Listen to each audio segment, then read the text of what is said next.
آئیے بڑھتے ہیں اگلی آیت کی طرف۔ آیت نمبر 45 ہے، تلاوت کرتے ہیں۔ یا ایھا النبی انا ارسلناک شاہدا ومبشرا ونذیرا۔ لفظی ترجمہ کرتے ہیں۔ یا ایھا اے النبی، نبی صلی اللہ علیہ وآلہ وسلم، انا بے شک ارسلناک بھیجا ہم نے تجھ کو، شاہدن گواہ، و اور مبشرن خوشخبری دینے والا، و اور نذیرا ڈرانے والا۔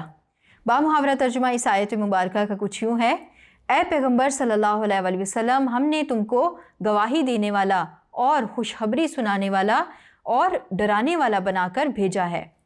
آئیے بڑھتے ہیں اس آیت مبارکہ کے مفہوم کی طرف۔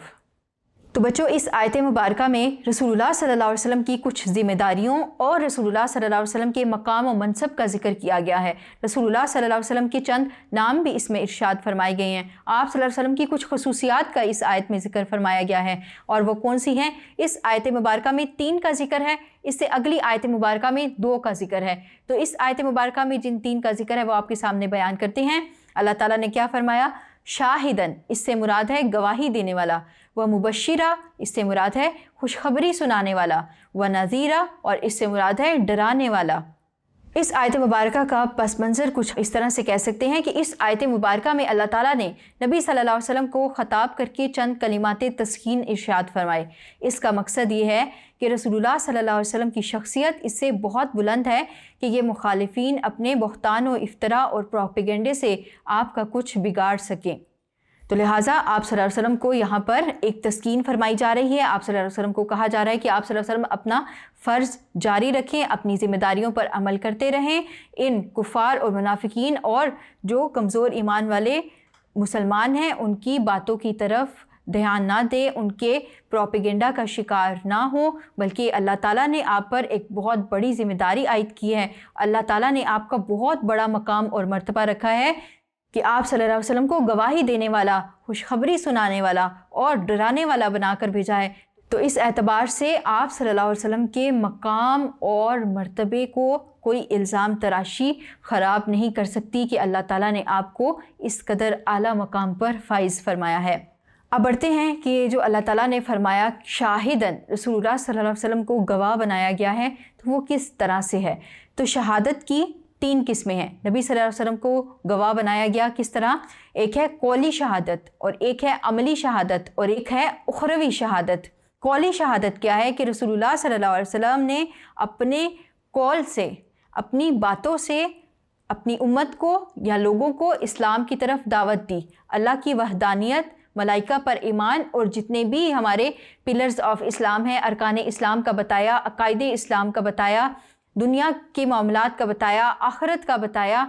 تو یہ تمام باتیں جو دین کے حوالے سے تھیں وہ سب کی سب اپنے قول کے ذریعے امت تک پہنچائی۔ اللہ تعالیٰ کا پیغام، دین حق امت تک پہنچا دیا۔ یہ قولی شہادت ہے۔ اور ایک عملی شہادت ہے۔ عملی شہادت کیا ہے؟ کہ یعنی نبی صلی اللہ علیہ وسلم کی زندگی شاہد ہو کہ جو تعلیم آپ صلی اللہ علیہ وسلم نے دی، آپ صلی اللہ علیہ وسلم خود اس میں کتنے سچے اور مخلص ہیں۔ یعنی اس سے مراد یہ ہے کہ رسول اللہ صلی اللہ علیہ وسلم نے جو اپنی باتیں ارشاد فرمائیں، جو اقوال ارشاد فرمائے، جو حلال و حرام کی باتیں بتائیں، جو عقائد بتائے، جو ارکان بتائے، ان پر خود عمل کر کے بتایا۔ اب آپ خود بتائیے کہ اگر کوئی شخص زبان سے کوئی بات کرے اور خود اس پر عمل نہ کرے تو کیا لوگ اس پر عمل کریں گے؟ کہ یہ شخص تو ایسا ہے کہ جو زبان سے کچھ کہتا ہے اور اس کا عمل تو اس کے موافق بھی نہیں ہے۔ تو رسول اللہ صلی اللہ علیہ وسلم کی دعوت ایسی تھی کہ رسول اللہ صلی اللہ علیہ وسلم نے خود اس پر عمل کر کے دکھایا، اور یہ بات پتہ چلتی تھی کہ یہ وہ شخص ہے، یہ وہ ہستی ہیں کہ جن کے اقوال اور اعمال اور افعال سے یہ پتہ چلتا ہے کہ یہ اپنی رسپانسبلٹی کے ساتھ کتنے لائل ہیں، یہ اپنی ذمہ داری کتنے اچھے طریقے سے نبھا رہے ہیں، یہ جس دین حق کی طرف دعوت دیتے ہیں یہ خود اس پر عمل کرنے والے ہیں۔ تو واقعی وہ دین جو ہے وہ حق ہے اور سچ ہے۔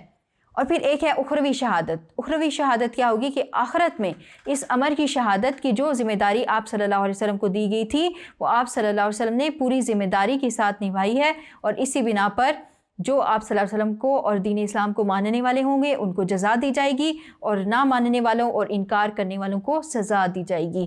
تو یہ تھی شاہد ہونے کی 3 اقسام کے، ایک قولی شہادت ہے، ایک عملی شہادت ہے، اور ایک اخروی شہادت ہے۔ پھر اسی طرح